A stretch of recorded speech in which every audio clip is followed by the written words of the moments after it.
Hello everyone, welcome to EPF academy. RCC structure series के इस video में हम डिस्कस करेंगे चैप्टर 7 से related most important MCQs. Chapter 7 है हमारा टी बीम और फ्लैंज्ड बीम, मीन्स टी धरण या फ्लैंज धरण। टी बीम क्या होता है, फ्लैंज धरण क्या है, इसकी डेफिनेशन और कॉन्सेप्ट हमने जब चैप्टर 7 डिस्कस किया था तो वहाँ पर हम आपको बताए हैं। हम देखते हैं first question, the neutral axis of T beam exist. T beam की न्यूट्रल एक्सिस एग्जिस्ट करती है। तो पहले हम टी बीम का एक सेक्शन ड्रॉ कर लेते हैं। ये हमारा टी बीम कुछ शेप में होगा।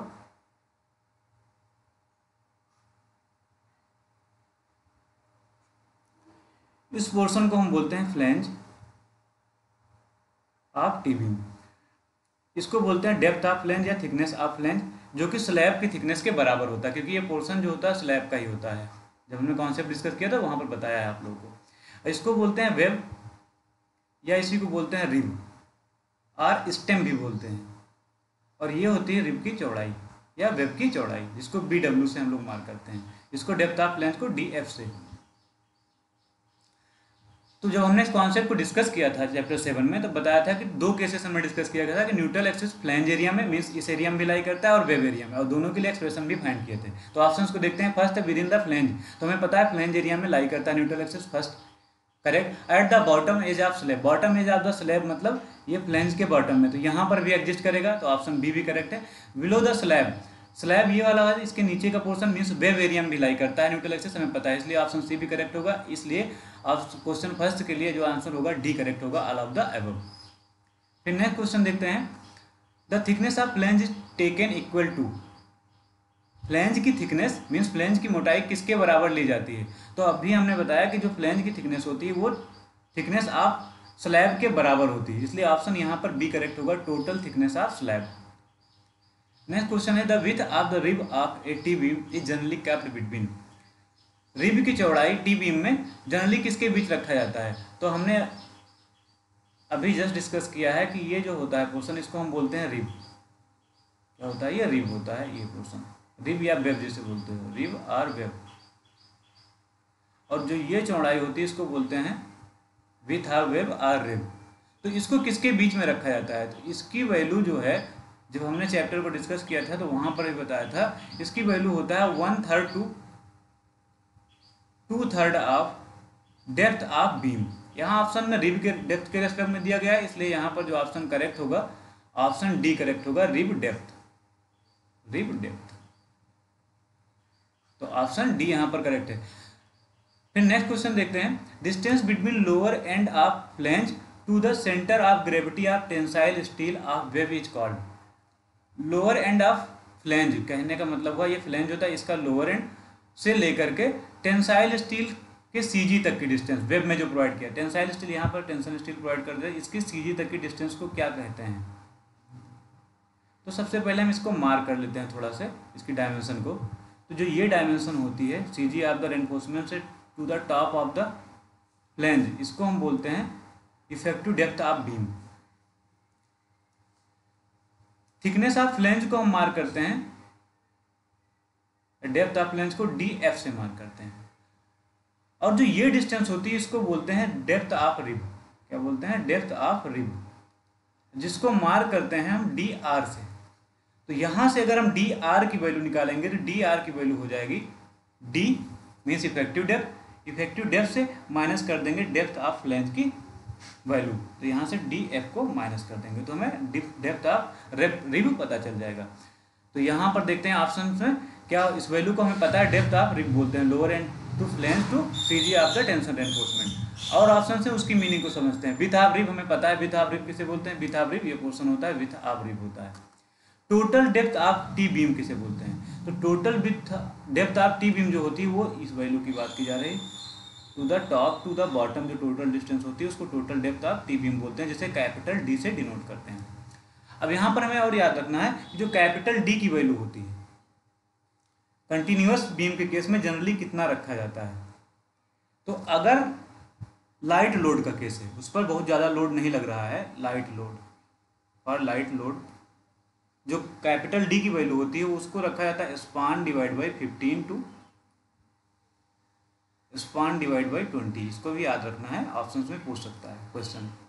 नेक्स्ट फॉर लाइट लोड हो गया। अब देखते हैं मीडियम लोड के केस में। मीडियम लोड के केस में, मीडियम लोड के केस में जो वैल्यू होती है वो लिया जाता है span divide by 12 to span divide by 15, generally यही वैल्यू कंसिडर की जाती है। और हैवी लोड का अगर केस होता है, जब ज़्यादा लोड आ रहा होता है हैवी लोड, तो उस केस में जो वैल्यू होती है कैपिटल डी को, उसको रखते हैं span divide by 10 to span divide by 12। तो इस पॉइंट्स को हमें याद रखना है सारे। फिर नेक्स्ट क्वेश्चन देखते हैं fifth. If B W width of web and D F is depth of flange, then as per IS 456/2000 the effective width of flange of T beam casted monolithically with slab is taken as. B W web की चौड़ाई है, D F depth of flange है, तो T beam के effective width of flange की value क्या होगी। कब कौन सा केस है यहाँ पर, मोनोलिथिक कंस्ट्रक्शन, जब टी बीम जो है मोनोलिथिकली कंस्ट्रक्ट की गई है स्लैब के साथ में, तो उस केस में क्या होगा। तो हमने डिस्कस किया था अकॉर्डिंग टू IS कोड जो वैल्यू होती है effective width of flange means BF की वैल्यू होती है मोनोलिथिक कंस्ट्रक्शन केस में। उसके लिए दो फार्मूला यूज करते हैं। फर्स्ट हम यूज करते हैं L0 divide by 6 plus BW plus 6 time of depth of flange. दूसरा हम लोग यूज करते हैं BW plus half of net distance between neighbouring beams, neighbouring beams or slab span. और इन दोनों में से जो मिनिमम वैल्यू होता है उस वैल्यू को कंसीडर करते हैं। L0 जो यहाँ पर होता है पॉइंट ऑफ कॉन्ट्राफ्लेक्सर होता है। तो यहाँ पर ऑप्शन देखते हैं, ऑप्शन A और B, इन दोनों में से जो मिनिमम वैल्यू होगा उसको हम कंसीडर करेंगे effective width of flange in case of monolithic construction. तो यहाँ पर ऑप्शन C करेक्ट होगा।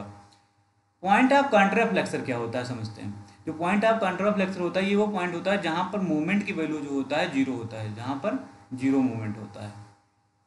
इसको हम L0 से, यहाँ हमने डिस्कस किया था तो L0 से डिनोट किया था। तो जो L0 की वैल्यू होती है वो सिंपली सपोर्टेड बीम के केस में होता है L इफेक्टिव के बराबर होता है, बट कंटिन्यूअस के केस में होता है 0.7 टाइम ऑफ L इफेक्टिव। इस पॉइंट्स को भी याद रखना, MCQ में पूछा जा सकता है।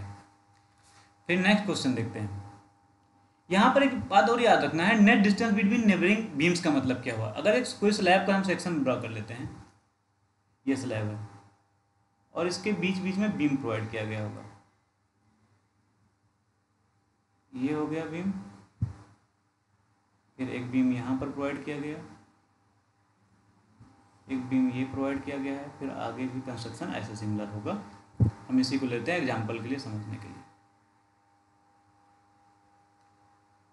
और इस बीम के रेस्पेक्ट में हम कंसिडरेशन करते हैं, इसको हम क्या करते हैं, हाईलाइट कर लेते हैं। तो इसके नेबर की बीम कौन सी होगी, ये बीम होगी और ये बीम है। तो इसके बीच की डिस्टेंस अगर सपोज करते हैं L1 है और ये डिस्टेंस कितना है L2 है, और ये विथ ऑफ वेब है BW है, ये फ्लैंज है और इसकी थिकनेस कितना है DF है। तो यहाँ पर नेट डिस्टेंस का हाफ लेना है। तो यहाँ पर जो ऑप्शन B में वैल्यू हो जाएगी, कितना हो जाएगा BW प्लस, इस डायग्राम से हम देखें, plus half net distance between neighbouring beams. Neighbouring beams क्या ये, इसके L1/2 हो जाएगा, फिर ये L1/2 और प्लस L2/2 हो जाएगा, L2/2। या इसको ऐसे भी कहें, centre to centre distance between neighbouring beams भी कंसिडर हम कर सकते हैं। तो ये हमारा क्वेश्चन 5 के लिए हो गया। फिर देखते हैं question 6। If BW width of web, capital B actual width of flange और L0 जो है distance between point of contraflexure है, then as per IS 456/2000 the effective width of isolated T beam का case, isolated T beam is taken as width of web दी है, means web की चौड़ाई BW, actual width of flange की value capital B और L0 जो है distance between point of contraflexure है। कॉन्ट्राफ्लेक्सर पॉइंट मतलब जहाँ पर मूवमेंट की वैल्यू जीरो होती है। तो according to IS code effective width of flange कितना होगा आइसोलेटेड टी बीम के केस में। अभी जो ऊपर डिस्कस किए वो मोनोलिथिक कंस्ट्रक्शन की बात कर रहे थे, स्लैब प्लस बीम टाइप का केस था। यहाँ पर क्या आइसोलेटेड टी बीम, जहाँ पर टी बीम अलग से प्रोवाइड की गई, तो उसके केस में इफेक्टिव विथ ऑफ फ्लेंज की वैल्यू क्या होगी। तो हमें पता है IS कोड के अकॉर्डिंग हम जो यूज करते हैं फार्मूला वो होता है L0, यहाँ कैपिटल L से मार्क किया गया इसलिए कैपिटल L से लिख देते हैं, L0 divide by L0 by capital B, जहाँ पर capital B width actual width of flange है, plus 4 plus BW width of web, second B F equal to B actual width of flange, और इन दोनों में से जो मिनिमम वैल्यू होगी उस वैल्यू को हम कंसिडर करते हैं effective width of flange in the case of isolated T beam. तो यहाँ पर ऑप्शन सी करेक्ट होगा। फिर नेक्स्ट देखते हैं the with of flange of T beam. The with of flange of a T beam which may be considered to act effectively with the rib depends upon, means T beam के flange की चौड़ाई जिसे rib के साथ प्रभावी ढंग से कार्य करने के लिए माना जाता है पर निर्भर करती है। टी बीम के फ्लैंज की चौड़ाई, अगर इफेक्टिव विथ ऑफ फ्लैंज की बात की जाए बी एफ, किस पर डिपेंड करता है ये पूछा जा रहा है। तो अभी हमने ऊपर फार्मूला डिस्कस किया, उसके बेसिस पर यहाँ पर देखते हैं ऑप्शन हमारा विथ ऑफ रिब, तो हमने यहाँ पर देखा विथ ऑफ रिब पर भी ये डिपेंड करता है। ठीक, तो option A correct. Second, overall thickness of rib, thickness of rib पर भी डिपेंड करेगा क्या इफेक्टिव विथ ऑफ फ्लैंज? बिल्कुल डिपेंड करेगा, ये थिकनेस हो जाएगा रिब का, तो इस पर भी डिपेंड करेगा, तो ऑप्शन बी भी करेक्ट होगा। फिर उसके बाद centre to centre distance between T beams, जो ये टी बीम्स है इनकी सेंटर टू सेंटर डिस्टेंस पर डिपेंड करेगा क्या इफेक्टिव विथ ऑफ फ्लैंज?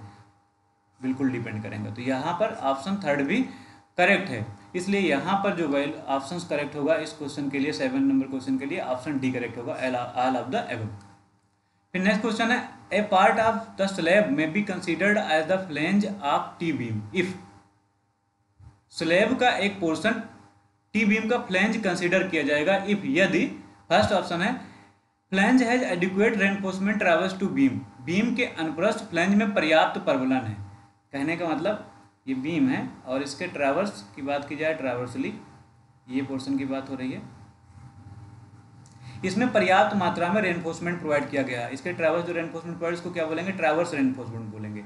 और जो ट्रैवर्स रेनफोर्समेंट की वैल्यू होती है अकॉर्डिंग टू आईएस कोड, इस पॉइंट्स को याद रखना है, इंपॉर्टेंट पॉइंट है, उसकी वैल्यू जो मेन स्टील प्रोवाइड किया गया है उससे 60% से कम नहीं होना चाहिए, 60% से should not less than 60% of main steel.